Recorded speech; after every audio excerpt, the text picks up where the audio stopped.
Shanking is probably the most feared bad shot in golf. It hits the neck of the club and flies low and obliquely curving to the right. And very good golfers can make this error and are of course quite fearful of it.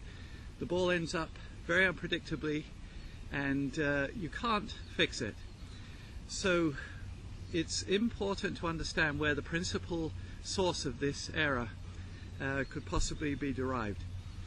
Our articulations, we have 6 pairs of them, are the principal source of this error. They are dedicated to moving us forward.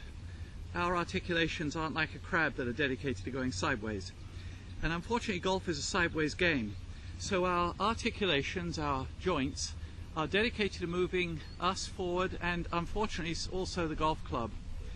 Now, if you swing through the ball, having already made an error at the top of the swing by tipping the bucket, having unbiased the arms, then you're risking hitting fat and on the toe and weak and high and right.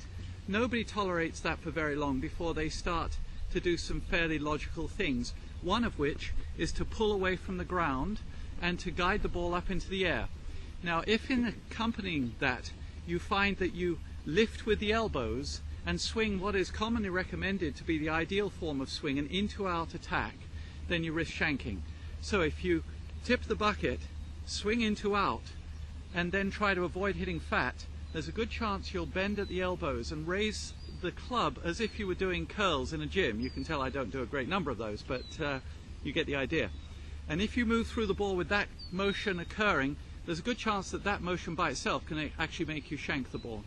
So it's very important to do the basics, make sure that you've biased the arms and body, and then keep them that way all through the backswing, the sergeant stripes, and then dedicated to descending a spiral will avoid the very popular notion of an into-out swing, which I think is unhelpful, and that will make it easier for you to go through the ball with the arms fully extended and not bending as if you're doing curls in a gym.